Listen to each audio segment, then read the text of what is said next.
Welcome back. This is the second lecture on elementary thermodynamics of electrochemical cells. In this lecture, we will look at electrochemical cells that have more complex junctions, and we'll also introduce a useful concept called Pourbaix diagram. In the last lecture, we started with how do you understand the electrochemical measurement of this kind of a system. You have two electrodes. On one electrode, zinc is getting oxidized. On the other electrode, copper is getting reduced. And then there is a voltage measurement.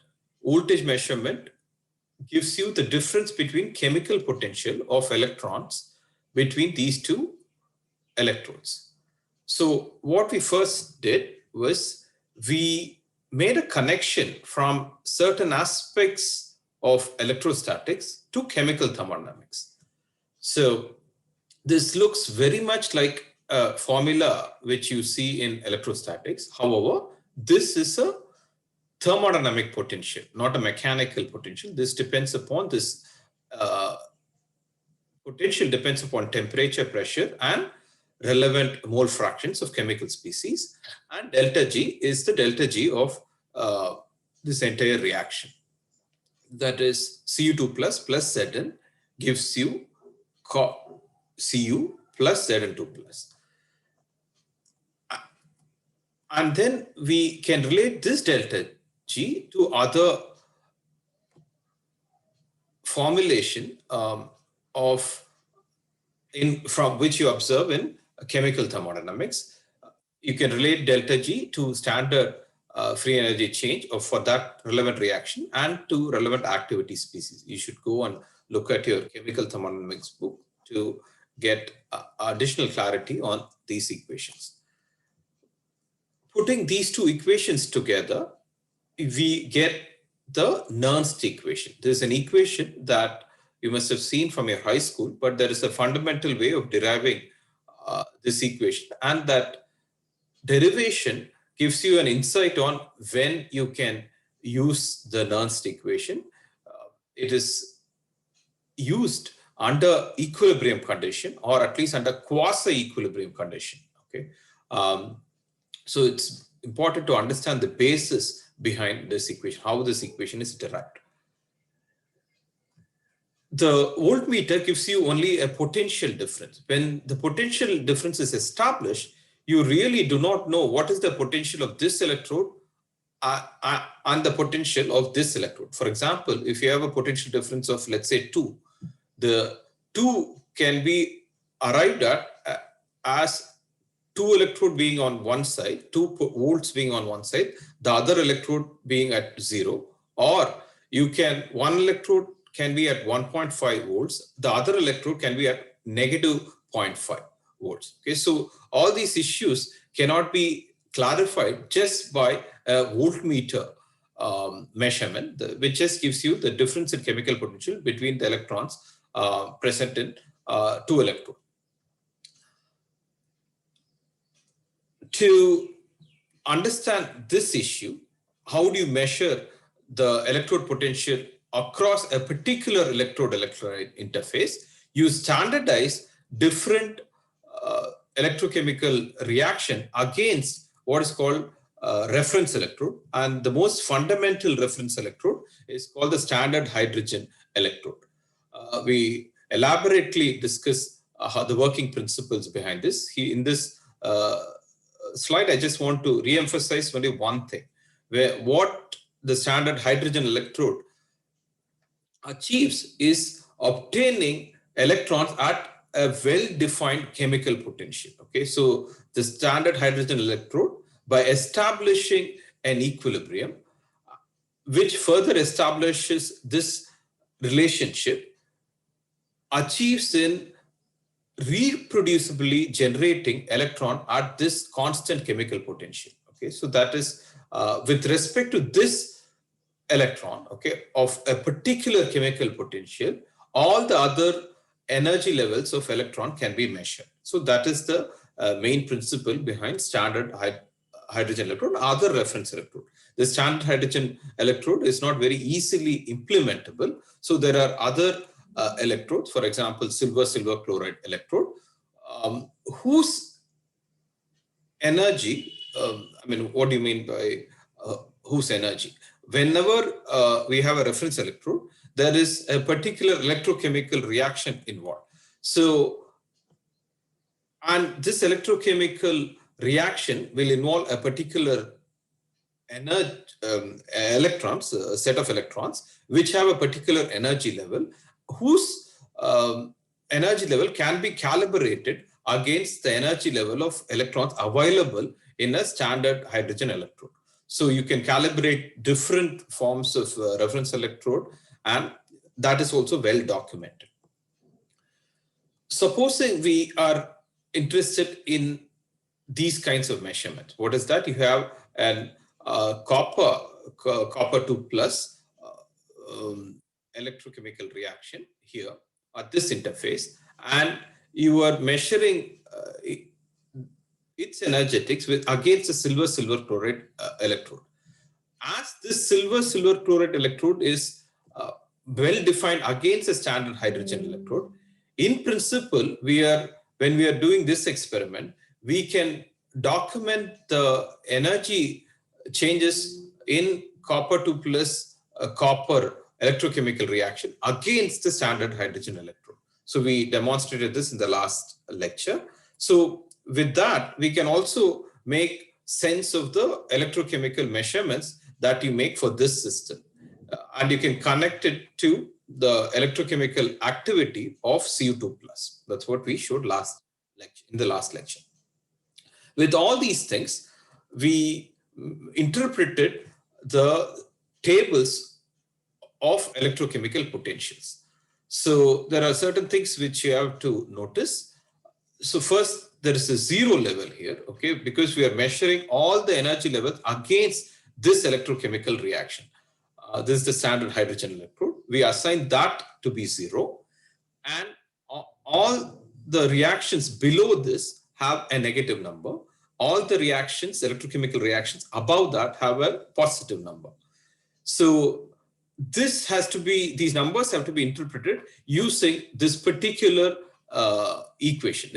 These numbers are indicative of thermodynamics. What is the thermodynamics? Thermodynamics of addition of electrons to a chemical species. If this addition of electron to a chemical species is endothermic, as in this case, this would have a negative number. If this addition of electrons to a chemical species is an exothermic reaction, this will be a positive number. So we also emphasize that when an oxidizing agent oxidizes something, it gets reduced. So this is also, the tables are also indicative of which is a better oxidizing agent and which is a poor reducing agent. All these things were covered in the last lecture. We will move on and look at slightly more complex systems. The complexity also, certain elements of complexity was introduced in the last lecture too.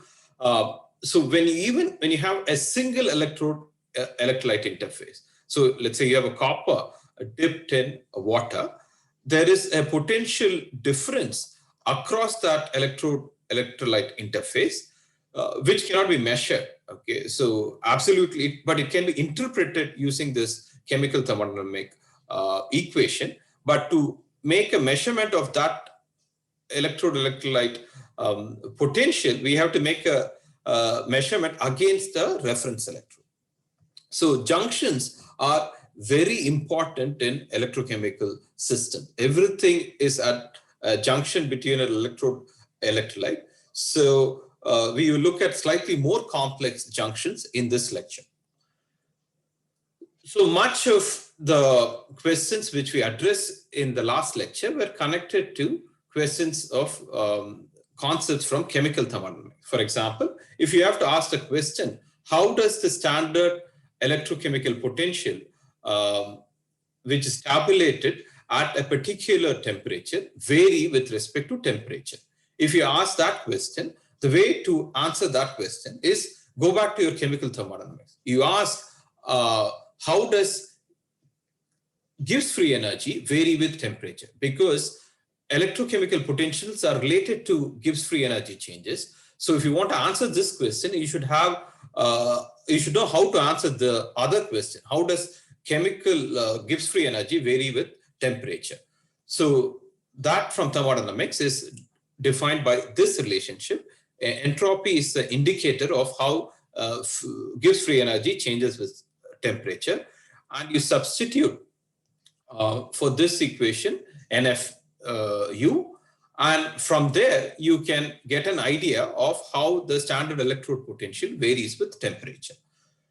So as an approximation, you can you know this quantity, and if you assume that delta S does not change appreciably, as an approximation, you can give a formula of how the electrode potentials vary with temperature in this manner, just by the variation of dou U naught by dou T at standard temperature and pressure.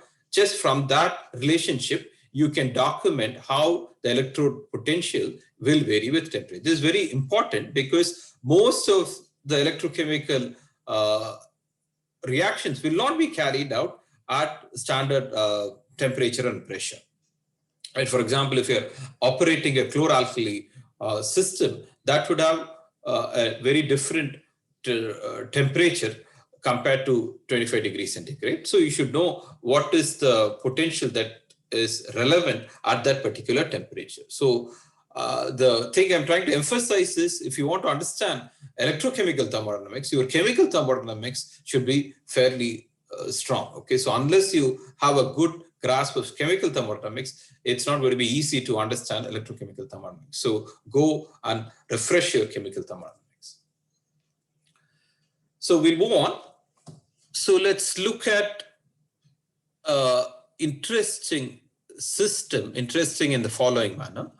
Till now, we have been interpreting the electrochemical potential using concepts of thermodynamics. For example, when we looked at this kind of a system, we interpreted the thermodynamics or electrochemical thermodynamics at this interface and at this interface, and then we interpreted the electrochemical potential that is measured for this system. All these things have complex junctions, and we want to slowly build up the complexity on how do you interpret measurements involving complex junctions. So one complexity is this kind of a junction. So this is not a sharp boundary. What does this junction have? On one side, you have higher concentration of HCl. On the other side, you have lesser concentration of HCl. So when you have such a system, it's like a graded junction, because at each point, the concentration is different. What would happen? There is diffusion of HCl from the regions of higher concentration to regions of lower concentration. That is all right. But that diffusion itself can be complex because there is difference in mobility of the cation and the anion. When there is a difference, that is, what do you mean by difference in mobility? That one of the ions will move faster than the other ion. In this case, the cation moves faster than the anion. Because of this, there is a small excess charge on this side compared to this side. So this excess charge cannot be very large, because if the positive ion move much faster, the negative ion will tend to drag the positive ion, and the positive ion will again try to drag the negative ion along with it. Okay, so this potential difference that is generated because of difference in concentration, because of concentration gradient, is a small quantity but a significant quantity. It is not a infinitesimal quantity. It's a finite quantity which can be well measured and well documented. Okay, so why have I indicated this in red? Till now, we have been interpreting all the quantities using thermodynamics. this is the first time we are using a kinetic quantity, that is a quantity that depends upon the transport processes, in this case diffusion, and appealing to a potential based on a quantity that depends upon the transport processes. So all the fundamentals that are required for interpreting this has not been provided to you, but at least at this level, we will look at these topics in the next few lectures, but at this level, you should at least know that there exists such a potential just because of difference in concentration. That potential is called liquid junction potential or diffusion potential, to emphasize the underlying mechanism that gives rise to this potential. So these potentials are measurable. In fact, electrochemical measurements are central to all concepts in electrochemistry. Okay, unless you really understand how these measurements are made, you won't be able to do justice to the concepts in electrochemistry. So here we have same chemical species, but that are present in two different concentrations. I won't be able to fully explain to you how this equation is derived, because we have not really introduced all the concepts of transport phenomena that are required for understanding this equation. But at least I will say that this such a kind of system, the potential that is measured in such a kind of system can be interpreted through mathematical equation. This is called the Henderson equation. Here, these indicate the mobility of an cation and anion. These are the formal charges that are present. And these are the concentrations that are present on either sides. Okay, so you can really measure this potential, and this is a finite quantity. It's an important quantity. You should be aware of this kind of a junction.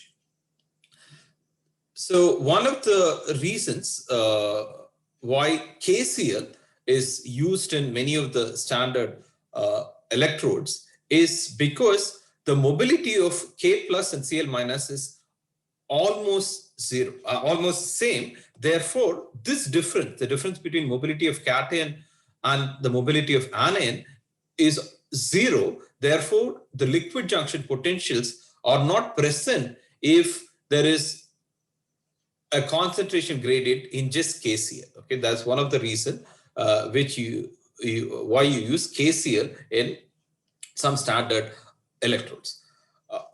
So as you can see, there are lots of junctions present here. Okay, there's a junction here, there is junctions all across, and there's a porous frit. So even though we have interpreted at least in a simplistic manner, because it's an introductory class, things can get fairly complex. What happens exactly at this porous frit? What kind of phenomena is present across this junction? All these things can get quite complex, but this being an introductory class, we are not going into all these complexities. If you do a full-fledged class on, let's say, electroanalytical chemistry, where all the measurements that you make in electrochemical systems are being interpreted, additional complexity will be mentioned. These are very interesting. You have to really have a grasp of what are the molecular processes that are taking place in, let's say, what appears to be a simple porous fluid.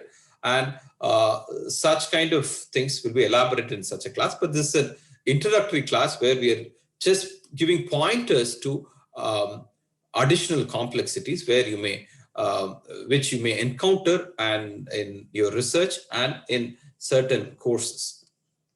You should be aware of these issues. So we will introduce another concept which you have heard in your high school, what is called the salt bridge. Why do we use the salt bridge? Salt bridge is utilized for example, in this system. So it is going to help you in maintaining electrode neutrality when where these two electrochemical reactions occur. And on top of that, it helps you separate this system from this system, all right? So, so that is the main role of salt bridge, and the salt bridge should have sufficiently high conductivity for all this to be possible, electroneutrality to be possible, okay, when some reactions occur. So again, there are junctions here, and there can be liquid junction potentials, and how do you choose what ions go into the salt bridge is determined by the Henderson equation. You try to choose ions that have similar mobility. Anions and cations have to have similar mobility, and so on. Okay, so so this is a common component of an electrochemical system.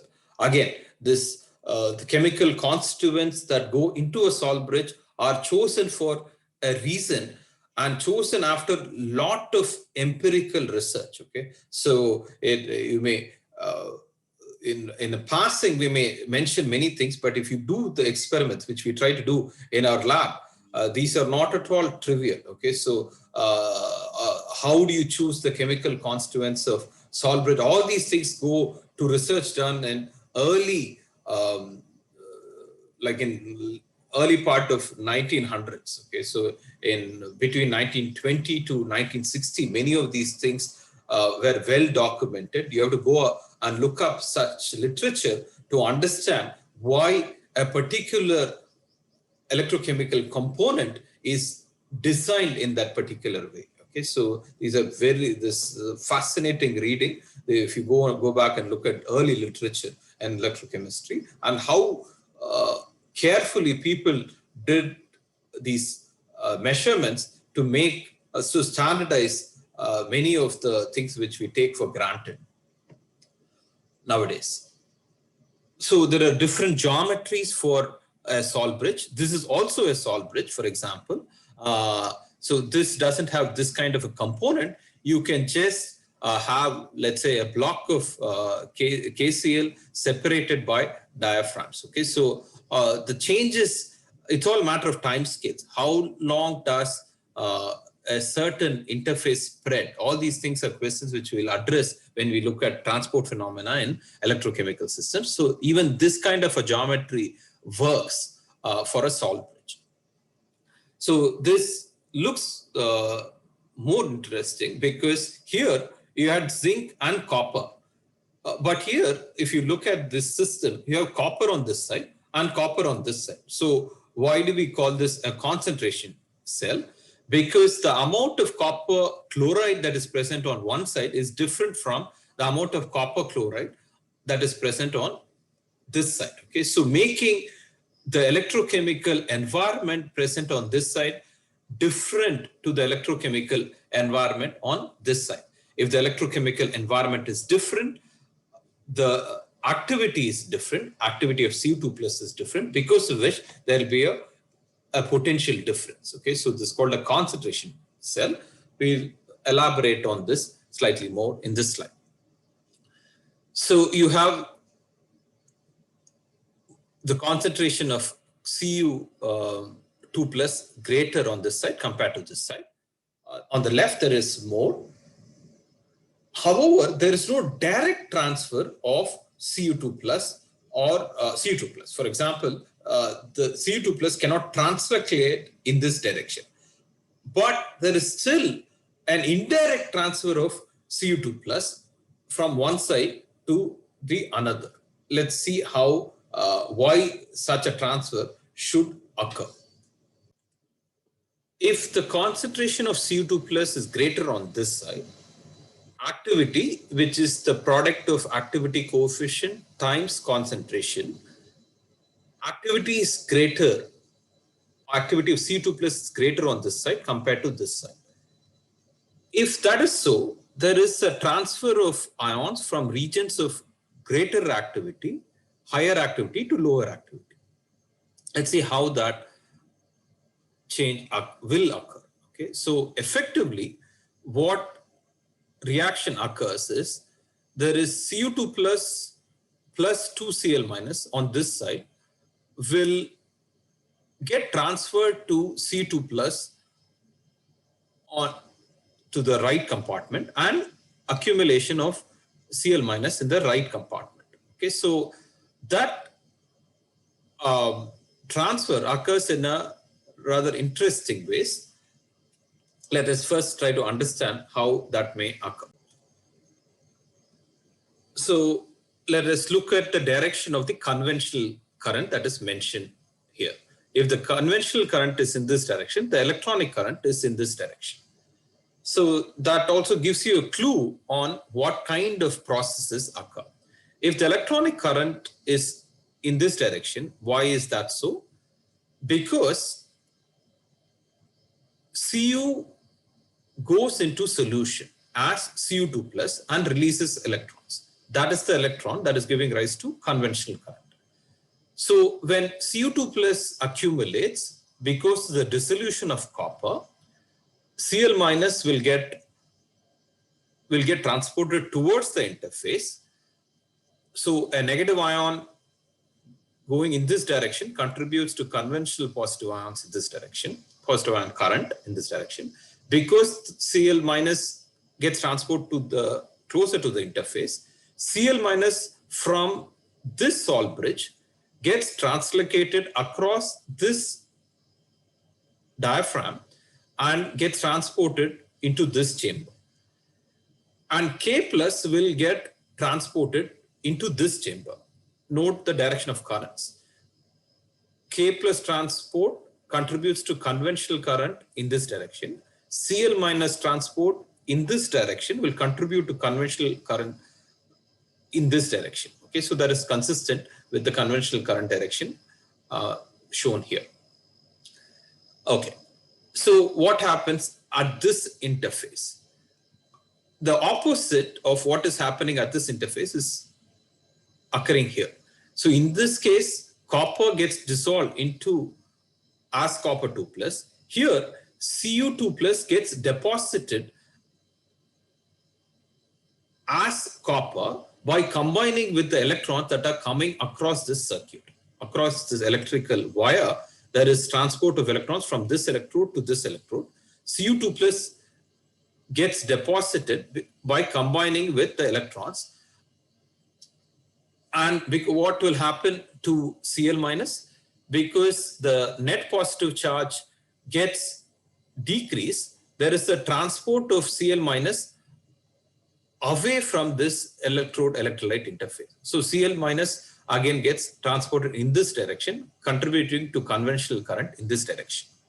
So even though there was no direct transfer of C2 plus across this electrolyte, there was an indirect transport. Okay, so because there is no direct transport, often in a concentration cell, we say there is no transference. Okay, transference is a way of saying that there is no direct transfer of Cu2 plus across this interface, but there is an indirect transfer via the electrode electrolyte interface of Cu2 plus and Cl minus from this chamber to this chamber. Cl minus can get transported, but Cu2 plus cannot get transported directly, but there is an indirect transport. So if you plug in all the relevant activities to delta G in terms of activities, we will get what is the potential difference that is generated because of difference in activity. Okay? So concentration times activity coefficient is activity. Because there is higher activity of the ions on one side compared to the other, a potential difference will exist in a concentration cell. So again, I encourage you to go back and look at your chemical thermodynamics, make sure you're comfortable with these expressions, how we reduced all these things to this equation. Okay, so there's not a course on chemical thermodynamics, but we can, if you have questions, we can also address them in the discussion session. We'll move on. So we are just introducing a technique that is very important in sensing. In sensors, there's a technique that has been practiced from early 1900s called potentiometry. the quintessential aspect of this technique is you make measurements when there is no flow of current. Okay, so you use a high impedance voltmeter. The quality of the voltmeter should be very good for doing these experiments accurately. So that is one of the constraints. First, potentiometry is measurement of potential when there's no flow of current. And in addition, what is needed is an ion selective electrode. So this electrode, for example, this membrane, the entire setup is called ion selective electrode. That's because this membrane is selective to a particular ion. Okay, this can be used as a fluoride ion sensor, F- sensor, or sensing, let's say, K+, and so on. Okay, so there is a test solution whose activity has to be measured. Okay, so this membrane is permeable only to the particular ion. Okay, so whose concentration has to be measured. So how does this membrane work? Okay, this again is complex, but I will give you a rudimentary explanation. For example, one of the most common ion selective membrane is called the so-called Nafion membrane. Nafion membrane is a good, it transports protons rejecting other ions, okay, as in a limit. Okay, so the selectivity is never perfect, but it predominantly transports proton. Why does it do? The membrane has a wall charge, which is there are negative groups that are present in the membrane that selectively binds to protons and transports it across the membrane. Okay, so this itself is the design of selective membrane is a huge area of electrochemical research, and there are lots of semi-solid gel membranes and there are solid-state membranes also present. But what is of relevance to this discussion is that an ion selective membrane has to have ion selective electrode has to have a selective membrane being present here, and whatever that membrane allows is permeable to is what has to be calibrated. Its concentration has to be calibrated. So qualitatively, we're not going into detailed description of how this thing works, but I'm just going to introduce this here. So the chemical potential of the ion in the membrane equilibrates with the chemical potential of the ion in solution. Because of such a constraint, a potential difference, again, we are quoting the Henderson equation here, and an electrical potential difference will get generated between the solution and the inner part of the membrane. Okay, so this equation arises because of equilibration of electrochemical potential of the ion that is permeable. So when there's an equilibration of electrochemical potential between the membrane and the electrochemical potential in the test solution, such an equilibration gives rise to difference in relevant electrical potential relevant to the particular ion. So in effect, this electrical potential difference between what is present in the membrane and the solution depends upon the activity of the ion in the solution.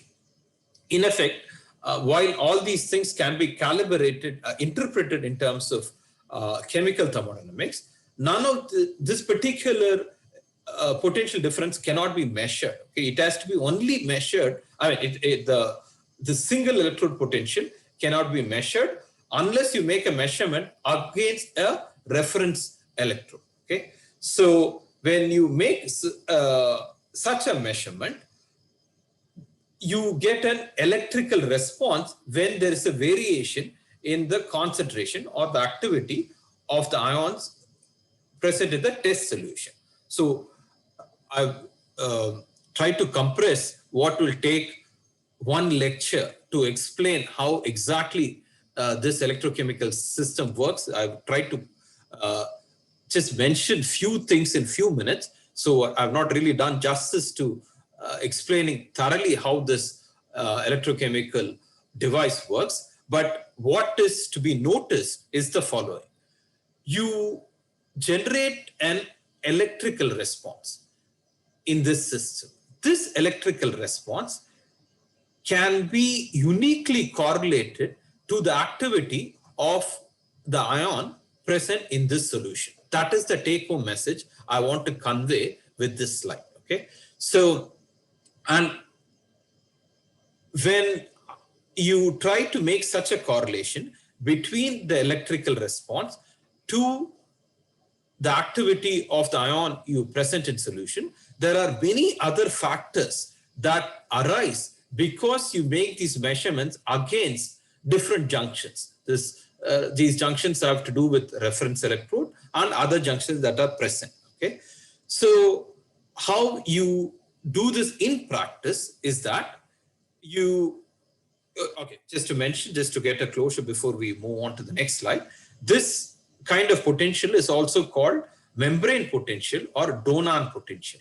This is very relevant in biochemical systems. Donan made these measurements in 1920s or so, or early part of between 1920s and 1950s. Okay, in the context of biochemical systems, that's why it's called Donan potential, and he interpreted the potentials based on chemical thermodynamics. So in practice, how are these measurements made?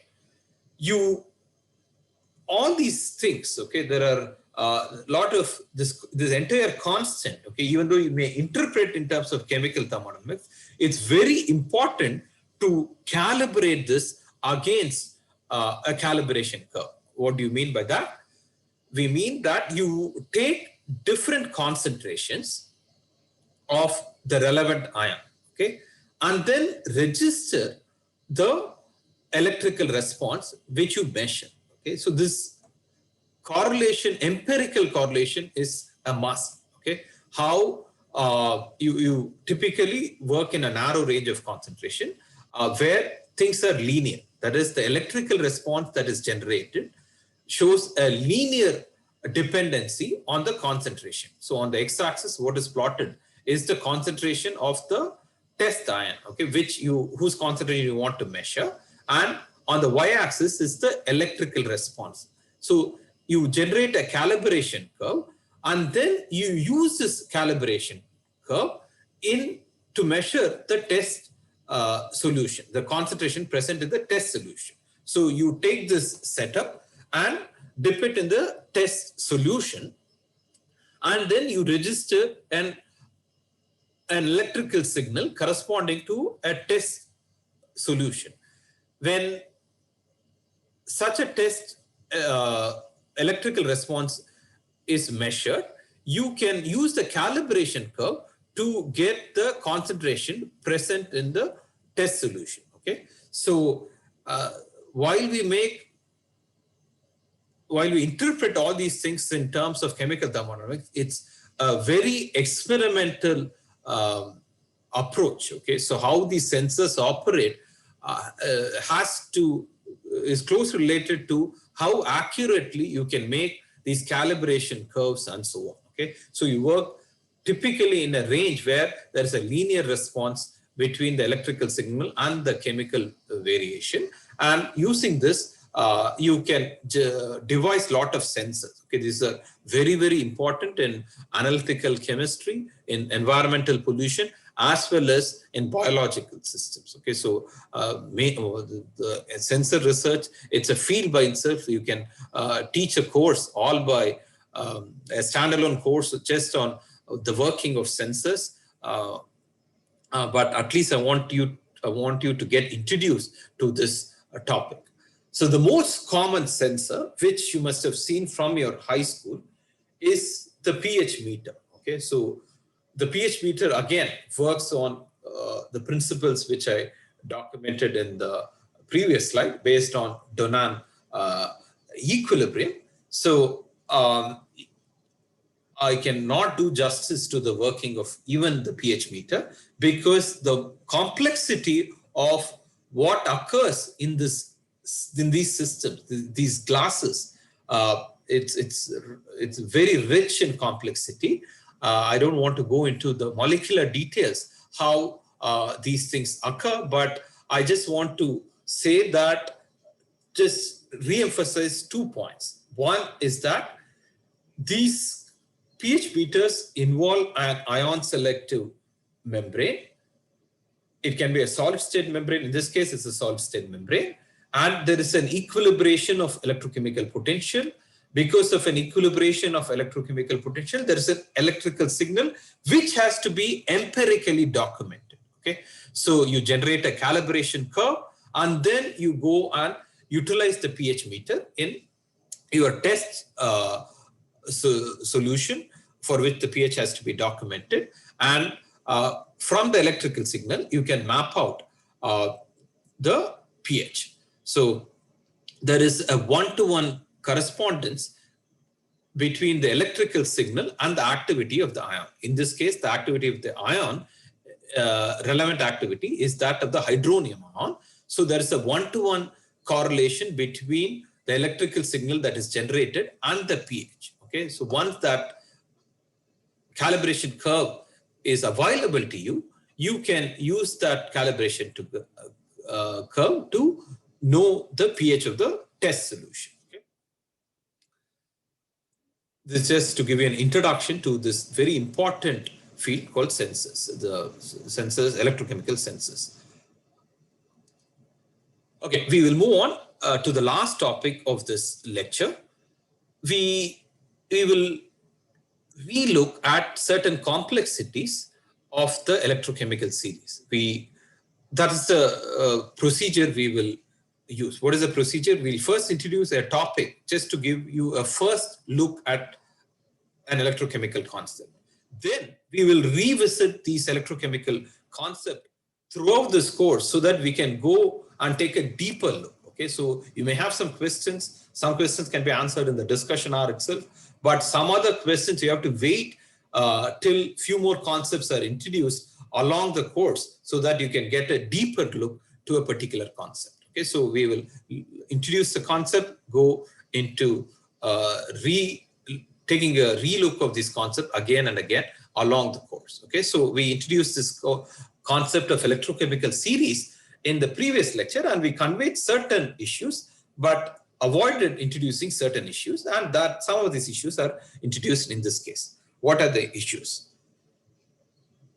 How do you interpret this electrochemical series? So for example, the interpretation is fairly simple in systems which do not take more than one oxidation state. For example, lithium is dominantly seen in the +1 oxidation state. So if you are at electrochemical potential that is more positive than this potential, that more positive potential will tilt the chemical equilibrium to the left-hand side. What is present in the left-hand side? Electrons are present in the left-hand side. What is the chemical equilibrium relevant here? Li plus electron is in equilibrium with lithium. When I am at a more positive potential compared to this number, that more positive potential will decrease the chemical potential of electrons. Therefore, the equilibrium will shift towards the left. That means I will see Li plus. Okay. However, this is not so straightforward in some other system. Here, we have mentioned an electrode potential for this system as this given this number. Why is this complex? Fe2 plus can exist as Fe can exist as Fe2 plus, but it can also exist as Fe3 plus. Okay, so there is a corresponding electrode potential corresponding to Fe3 plus, equilibrium between Fe3 plus and Fe. From these two electrode potential, you can also derive the electrode potential of this chemical equilibrium. Okay, so I leave it to you. How do you use these two numbers to get this number? That's where the connection between electrode potentials and chemical thermodynamics, delta G is equal to minus NFE, is a fundamental relationship. You have to convert these numbers to delta G, and then delta G becomes additive. From these two delta G's, you can get to the delta G of this chemical equilibrium. Okay. So now what is the complexity which we did mention in the previous lecture? Now there are three species. There is Fe, there is Fe2 plus, and there can be Fe3 plus. Okay, so there is something called a dominance diagram. What is a dominance diagram? It tells you which is the dominant chemical species that are present in a particular electrochemical window. Okay, so if you are at this point, when I go to a more positive potential, I would have Fe2 plus.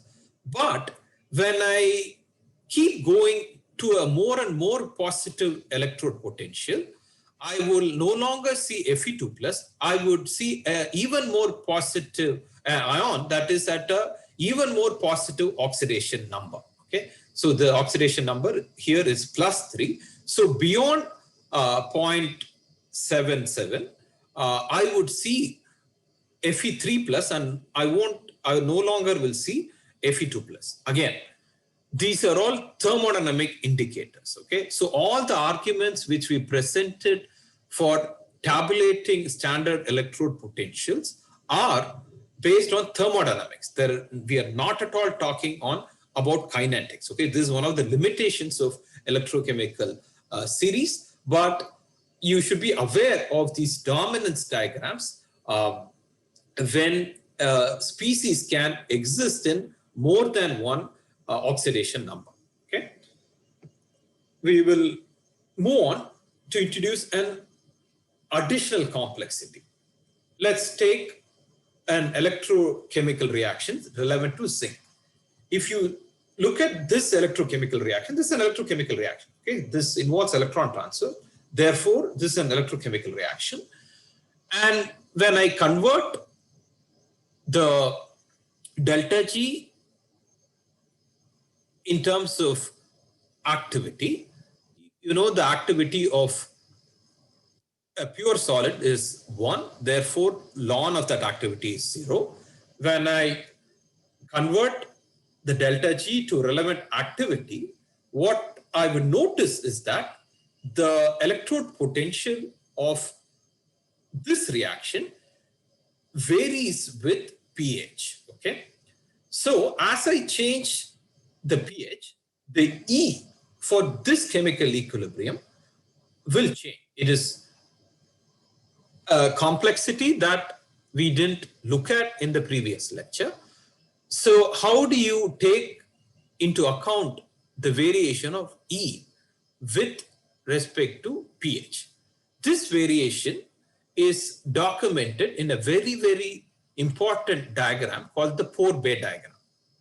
It can get very complex. It is of extreme importance to understanding corrosion or batteries and so on. So whenever we do electrochemical research, I mean, I never discuss any of the research results with the students without having Pourbaix diagram in front of us. Okay, so you have to make it, you have to make sure you understand Pourbaix diagrams very thoroughly, but we'll at least take a first shot at Pourbaix diagrams, and we'll introduce additional complexities when we look at corrosion and so on. Okay, this is again the first look at Pourbaix diagrams. Okay, what is being plotted here? On the y-axis are relevant electropotentials. On the x-axis is pH variation. It is a dominance diagram as a function of two quantities. Okay, in the previous slide, I showed you a dominance diagram as a function of electrode potentials. But here, I am showing you a dominance diagram as a function of electrode potentials as well as the pH. Okay, why so? Because there are some electrochemical reactions which also involve a proton. Okay, in the previous reaction involving Fe2 plus and Fe3 plus, the electrochemical reactions involved only an electron transfer. There was no pH dependence. Therefore, I could document a dominance diagram just based on electrochemical reaction. Here, there is an additional complexity of the participation of the hydronium ion. Therefore, there is this dominance diagram involves two quantities. One, the energy level of electrons and the energy level of protons.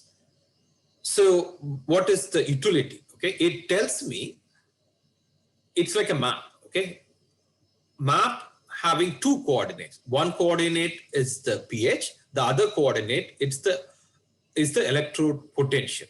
As a function of these two coordinates, what will be the dominant chemical species as indicated by thermodynamics? Okay, there are these chemical species can be quite complex. I'm not mentioning all the complexity. Just for pedagogical reasons, we have simplified the Pourbaix diagram of zinc and want to convey few things.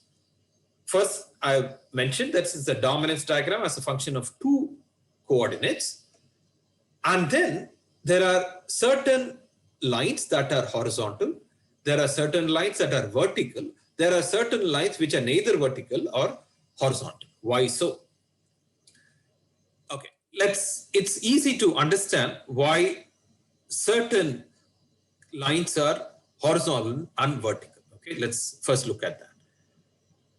This line is a vertical line. Why? Because whenever there's a vertical line, it seems to be independent of electrode potential, but it is only dependent upon the pH. These vertical lines are purely chemical reactions. Okay, why do I call this a chemical reaction? There's no electrons in as a reactant or as a product. Okay, so I mean by convention, the electrons are only mentioned on the left-hand side because we are documenting reduction reactions. But in this case, the electrons are neither present on the left side or the right side. Only protons are being present. There can be electron transfer, okay, but electrons are not present as a reactant or as a product. Okay, so this purely we are going to call these two reactions as a chemical reaction. And whenever you see a vertical line, that vertical line indicates a chemical equilibrium involving some such reactions. Okay, so go to your zoo. Pourbaix diagram is a zoo. Okay, it can get fairly complicated. All the phase diagrams, okay, can get very complicated. So the vertical lines indicate a chemical equilibrium. Okay, so that itself will tell you how do you interpret a horizontal line. Okay, horizontal line seems to be independent of pH and is only dependent on variation of the energy level of the electron. That can be varied by changing the electrode potential. Why so? Because there are some reactions which involves only electrons are only present, hydronium are absent. Okay, so that, for example, the easiest way to see was what we mentioned here, right? So here the electrons are present as on the left-hand side, and there are no protons being present. Okay, so the dominance diagram can be discussed just by variation in electrode potentials without involving pH. Okay, so you can interpret the certain reactions as being independent of pH, and so there are horizontal lines present in the Pourbaix diagram. Then you can also ask why are there lines that are neither vertical nor horizontal? Such a reaction is given here. Okay, so in this chemical equilibrium, the electrons that are present, the energy of the electrons that are present will show a variation with electrode potential. But there are other species, for example, this species will show variation with respect to pH. The energy level of these species will vary with respect to pH because there are two variations. Okay, there are some species which vary with respect to electrode potentials, and there are other species which vary with respect to pH. These lines are neither vertical nor horizontal. Okay, so there are three kinds of lines which are indicative of phase boundaries, and we have tried to communicate to you why there are three different kinds of lines: horizontal, vertical, and diagonal. Overall, the import of a Pourbaix diagram is that it's a dominance diagram which is a function of two coordinates. It has its own limitations. Okay, one is that it is based, all these indicators which we have communicated are indicators from thermodynamics. Okay, it doesn't tell you how these processes are dependent upon kinetics. Okay, rates of electron transfer are not documented in this diagram. For example, one particular aspect of Pourbaix diagram, which will commonly you will see, is whenever you are discussing any Pourbaix diagram, for example, Pourbaix diagram of zinc, okay, for example, in the context of a zinc battery, okay, when you discuss that Pourbaix diagram, you will see two lines. These two lines gives you bound within which oxygen evolution reaction and hydrogen evolution reaction do not occur. Okay, these are thermo bounds set by thermodynamics. Okay, if you go beyond this line, the thermodynamic propensity for the formation of O2 is high. The more you go away from this line, the thermodynamic propensity increases. And when you go in this direction, the thermodynamic propensity for the formation of H2 increases. Having said that, if you look at a lead acid battery, for example, you go and look at the, so this window, what is this window? If you, the difference is 1.23, that depends upon certain thermodynamic arguments that, so if you're at this pH, this is at 0 and this quantity is at 1.23. So if you go and look at the potential, maximum potential that you can get from a lead acid battery, you would see it is beyond 1.23. Why? Because these reactions, oxygen evolution reactions and hydrogen evolution reactions, even though thermodynamically feasible, are kinetically suppressed because of the nature of electrocatalysis that occurs in the two electrodes that are present in lead acid battery. Okay, I've thrown in a lot of words. These words will become more clear as we discuss electrode kinetics in the next few lectures. But with respect to this particular slide, all you have to understand is Pourbaix diagrams are based on thermodynamic arguments, okay, thermodynamic constraints.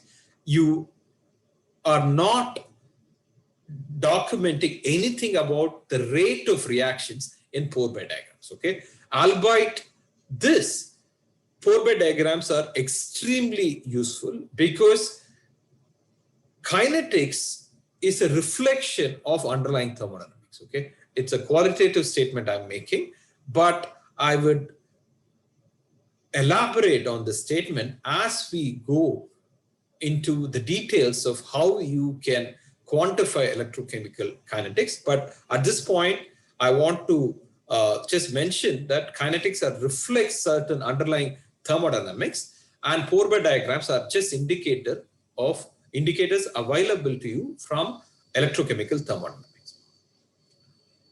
In the next lecture, we will look into an important